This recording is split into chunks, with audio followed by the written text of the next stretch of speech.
Bienvenue dans cette nouvelle vidéo où on va parler un petit peu du challenge sur le jeu Syrienne. Alors évidemment je n'ai pas vu beaucoup de retours comme je m'y attendais un peu, mais ça n'empêche pas que je vais pouvoir vous parler un tout petit peu du challenge. Et donc l'idée ici c'est de résoudre donc la première partie, donc, qui était d'arriver à quelque part créer les différents fichiers et afficher le, entre guillemets, le splash screen qui permet de charger le fichier de jeu. Alors, vous l'aurez peut-être remarqué, j'avais sorti une petite vidéo en catimini qui représentait finalement le portage en quelque sorte des écrans du jeu et d'une partie du jeu donc en SDL2C, donc sur PC cette fois-ci. Et voilà, donc plutôt que de faire le jeu complet, j'ai plutôt décidé d'en faire une petite démo et de montrer un petit peu voilà, quelles étaient les capacités de scrolling horizontal de la SDL. Ce qui donnait, je trouvais, des résultats pas trop mal. À savoir qu'un scrolling horizontal est toujours un peu plus embêtant à faire qu'un scrolling vertical, parce que, voilà, pour des raisons technico-techniques, on peut pas utiliser certaines fonctionnalités, si je puis dire, du C, comme des mêmes copies par exemple, ou de l'assembleur directement quand on programme en Z80. D'ailleurs c'est assez dommage parce que sur MSX, ils avaient d'ailleurs prévu, même sur MSX2, un scrolling vertical, mais ils n'ont jamais pensé à créer le scrolling horizontal. En tout cas, s'ils y ont pensé, ils ne l'ont pas implémenté, en tout cas d'un point de vue électronique, ce qui limitait quand même pas mal le MSX par rapport à des consoles comme par exemple la NES, où ce type de scroll était mis directement en hardware. Bon voilà, je ne vais pas en dire plus. Bienvenue sur ma chaîne, sur la chaîne du Jace, où l'on parle de rétro computing et rétro gaming, parce que l'informatique pour tous, c'était mieux avant. Donc, lançons-nous directement dans le petit challenge. Alors pour ce faire, j'ai déjà préparé un peu de matériel, donc je vous avais montré, je vous avais donné les liens où on pouvait trouver les codes sources, etc. Donc ce que j'ai fait ici, simplement je les ai déjà placés, donc je les ai déjà copiés-collés, et j'ai déjà fait quelques petits traitements dessus.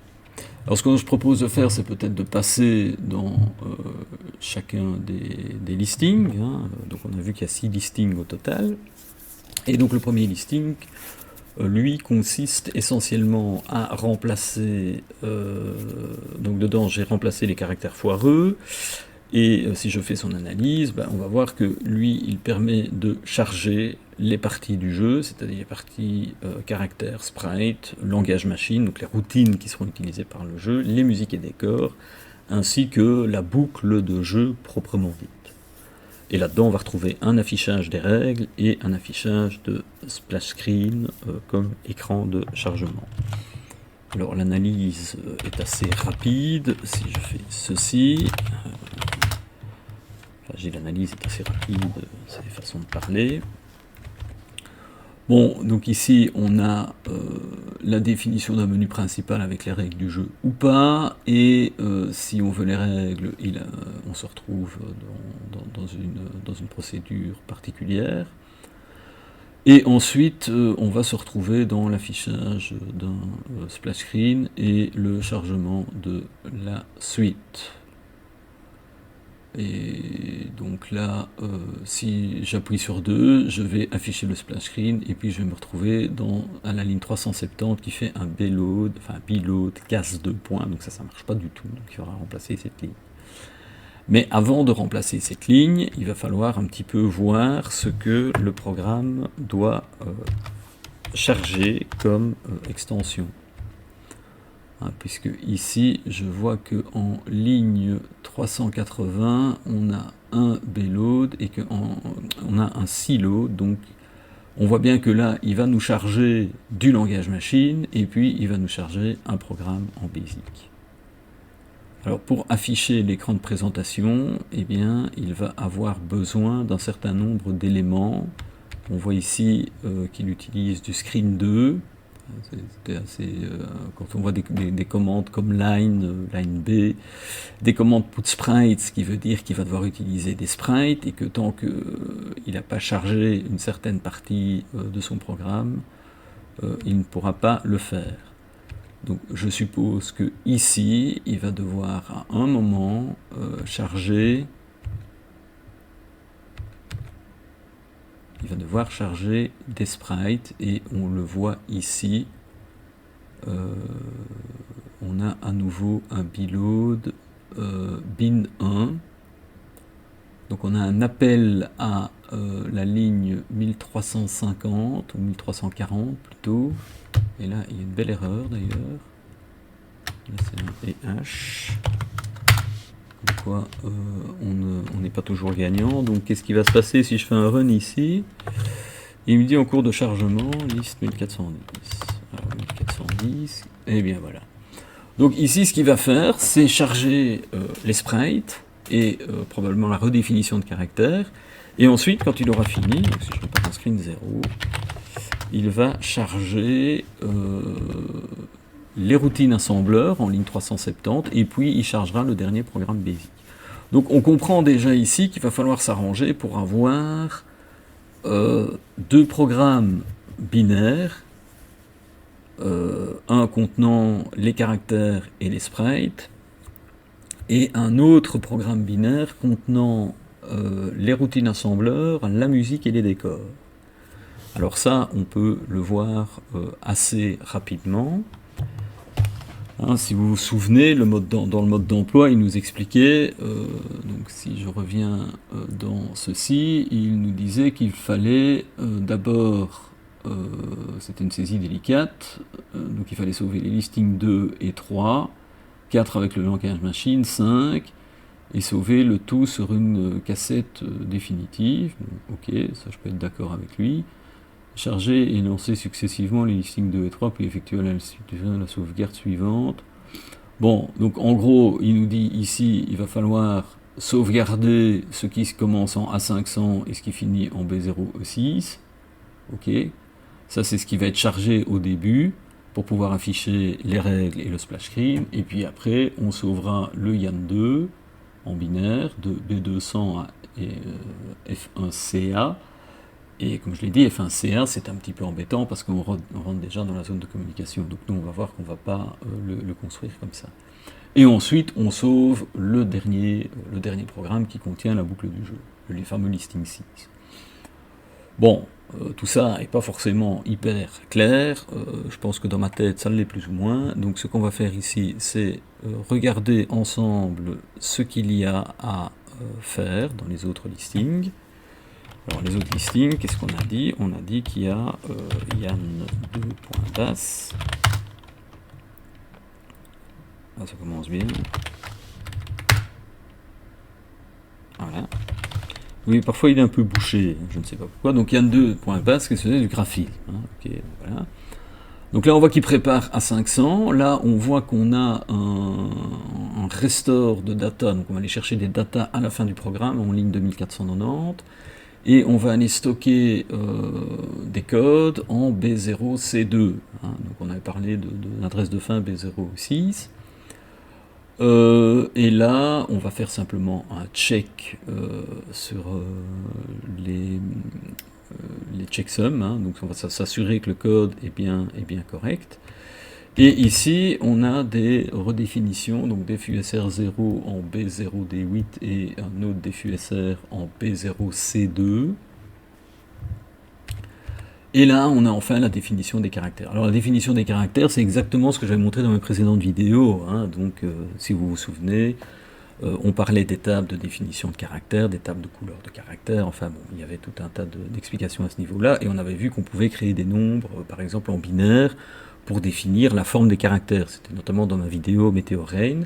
Ici, plutôt que de garder ces valeurs binaires, on les a converties chaque fois en hexadécimal.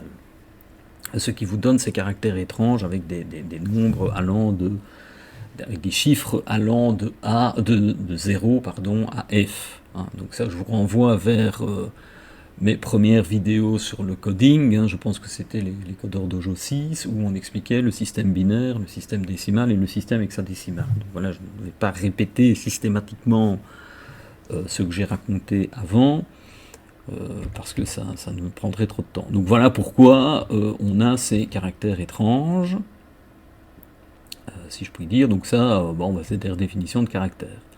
Donc on voit ici en ligne 2360, on a un restore, 1270, c'est le début des caractères. Et là, il va commencer à les stocker en mémoire, donc de A500 jusque B0 quelque chose. Je ne sais pas exactement où, ça n'a pas vraiment d'importance. Ici, il va faire un checksum pour s'assurer, donc si vous voyez le checksum, c'est pas compliqué, on fait la somme de tous les caractères des 8 valeurs hexadécimales ici, et on les compare à une valeur hexadécimale attendue. Hein, donc 786, si vous le faites en décimale, vous allez trouver une valeur qui vaut la somme des 8 octets précédents stockés sur la ligne de 1330. En fait, c'est ça l'idée. Bon, donc c'est très bien, parce que au moins comme ça, vous êtes sûr de ne pas avoir des caractères foireux, mais c'est surtout très bien quand on a du code assembleur, parce que ici, c'est exactement ce qu'on a. Si vous vous souvenez, au début, on avait un restore en 2490, et là, on voit des nombres qui ne sont plus des redéfinitions de caractères, hein, même si elles ont un checksum, mais ça, si vous savez lire du Z80, vous allez vous rendre compte que c'est du code. Et quelque part, c'est du code à l'intérieur du code. I see plans within plans. Alors comme je suis extrêmement bon, je vous ai désassemblé moi-même la définition de ces valeurs.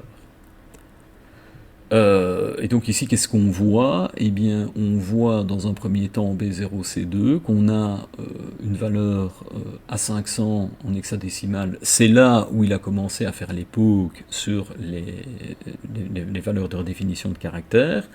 On a le registre 2 qui pointe sur 00, et on a un appel à 508, et 508, BC qui vaut 508 en hexadécimal, pardon. Là je me suis planté, j'ai oublié le petit h, mais c'est pas grave.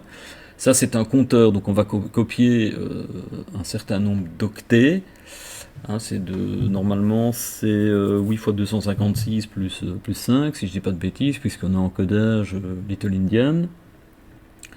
Et grâce à ça, donc on va copier le contenu de la RAM vers la VRAM en appelant la fonction du BIOS 5C, qui correspond en fait à un LDIR VPOC, c'est-à-dire une copie tamponnée ou bufferisée de ce qui est contenu dans l'adresse RAM A500 vers l'adresse VRAM 000, et le compteur de copie c'est 508 en hexadécimal.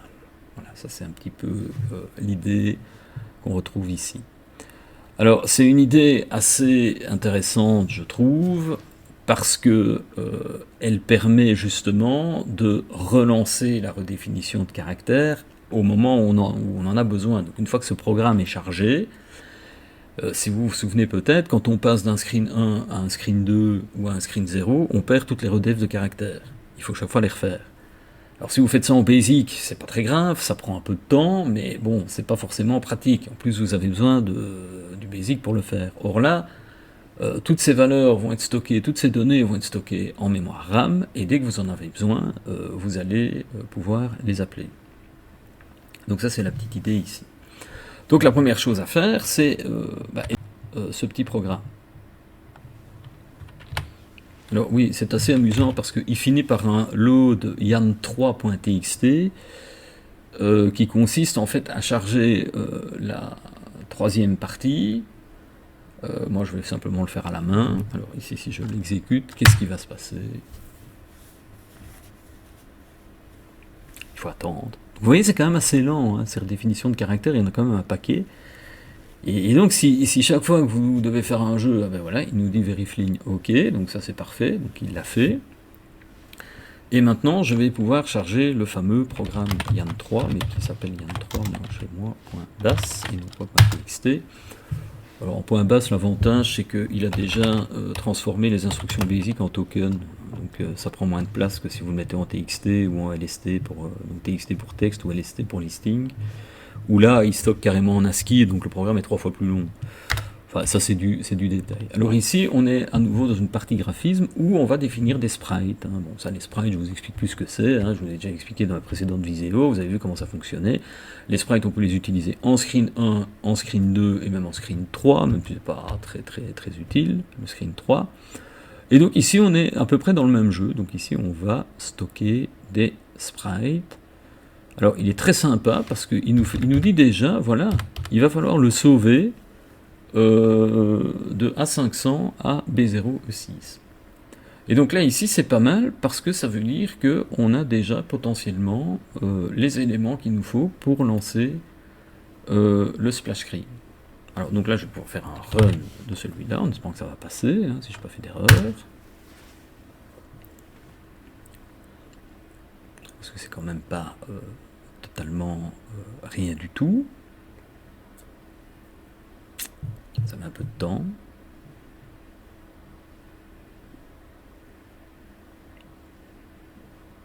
Ça met beaucoup de temps.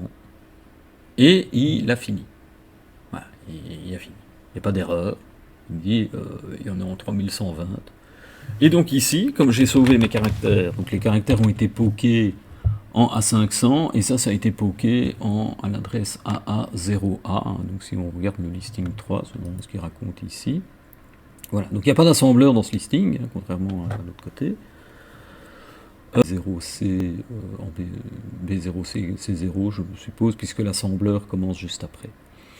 Donc ça, c'est pas du tout problème. Et donc ici, j'ai plus qu'à sauver mon yan1.bin, hein, parce que bon, moi je suis très puriste, donc je mets une extension bin, si ça me permet. Donc je mets l'adresse de début à 500 et l'adresse de fin. Alors j'aurais pu mettre B0E6. Alors j'aurais pu mettre une adresse ici par exemple, et B0C2 je pense, parce que ça c'est l'adresse d'exécution. Voilà. Donc pas mal de programmes assembleurs, on met ces trois éléments, comme ça dès que vous faites un bload virgule R, bload le nom du fichier, et pilote le nom du fichier virgule R, donc virgule run, il va l'exécuter, et il va exécuter à l'adresse mentionnée dans le troisième argument. Parce qu'un programme assembleur, ou un programme langage machine plutôt, ne commence pas forcément à son adresse de début. Hein. C'est un peu le style du jeu. En BASIC, c'est exactement le même. Vous pouvez avoir des programmes qui ne démarrent pas forcément... enfin si, en BASIC, en général, ils commencent à la première ligne, mais vous pouvez avoir un GoTo qui vous envoie à la fin parce que vous avez défini des datas avant le traitement. C'est ce qui était le cas d'ailleurs dans le listing 2. Donc je peux faire cette sauvegarde. Voilà, il l'a faite. Et maintenant c'est très intéressant parce que si je reviens à mon programme de départ, donc yan1, yan1.bas, dans yan1.bas, qu'est-ce qu'il nous dit? Il nous dit à un moment donné qu'il veut charger en 1410, je pense. Donc, il nous demande si on veut les règles. Si on veut les règles, il va à la ligne 1100. Donc on va à la ligne 1100, on va aller voir ce qu'il fait. Et en 1100, qu'est-ce qu'il dit? Bah, il va afficher les règles. C'est intéressant. Ok, il affiche les règles du jeu. Et puis, il me dit, je retourne en 360. Ligne 360. Bon, ligne 360, qu'est-ce qui se passe? Et bien là, il faut aller à 420. C'est assez amusant. Qu'est-ce qu'il me dit là? Il me dit d'abord, pardon, c'est moi qui dis mal, il me dit d'aller à 1340. 1340. Ok, donc là il y a encore une erreur, hein, parce qu'évidemment je ne l'ai pas sauvé. C'est pas grave. Oui, donc le F3B0, c'est pas très intéressant, c'est juste un truc qui permet de changer le nombre de caractères en ligne verticale pour le screen 1. Bon. Il a besoin de ça parce que bon, il a envie de... Donc on a dit 1340, si je dis pas de conneries, 1340, voilà, chargement, donc 1340, on est là. Et donc ici, eh bien, il va falloir charger le fameux YAN1. Donc là, il s'est trompé, 1410 yan1.bin. Alors on va faire save yan1 basse. Ici on va faire un petit run pour voir ce que ça donne. Ah, on a déjà été un petit peu plus loin que précédemment. Voilà, c'est pas très beau, hein. Je pense qu'il y a eu un couac dans la redéfinition des caractères. Peut-être pas dans la redéfinition des caractères, on va voir, mais peut-être dans autre chose. Si je prends les règles du jeu, qu'est-ce qu'il me raconte? Syriane, vous, Syriane, preux chevalier, blablabla, libérer la princesse du château. Bon, je vous laisse faire un pause sur la vidéo si vous voulez voir l'ensemble des règles, voilà. Et donc il nous dit qu'on peut attraper des papillons, qu'on peut attraper des objets à l'aide du grappin, en appuyant sur le bouton de tir, et qu'après avoir survolé la montagne, on va devoir franchir la mer, et puis après on va devoir se poser sur une plateforme au pied du ténébreux château, où il faudra alors déjouer la surveillance du fantôme gardien pour délivrer la bien-aimée. Voilà, on bénéficie d'une vie supplémentaire ainsi que d'un bonus, etc. Ok, bonne chance, merci. Et là, qu'est-ce que j'obtiens? Eh bien, eh bien, eh bien.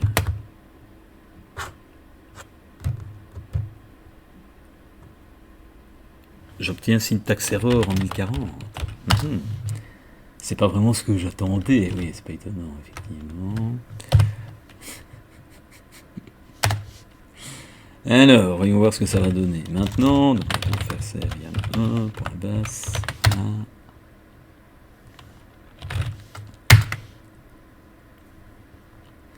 Alors, je bypasse les règles, je vais directement au jeu.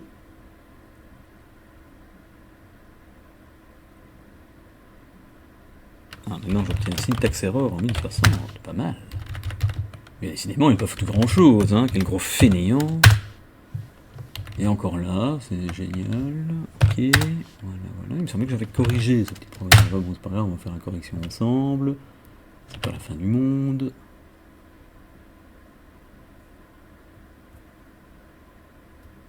Déjà les règles, c'est déjà pas mal. Et voilà. Et j'ai enfin mon petit écran de splash screen qui va normalement se planter lamentablement. Non, il ne se plante pas lamentablement, mais en réalité, le problème c'est qu'il n'a rien fait. Parce que donc normalement, il est censé afficher les fameuses règles, aller à 420, et puis après, il est censé descendre ici, faire un Bload casse, c'est-à-dire charger les routines assembleur et décor, puis faire un screen 0, charger la partie basic, et ensuite lancer le jeu.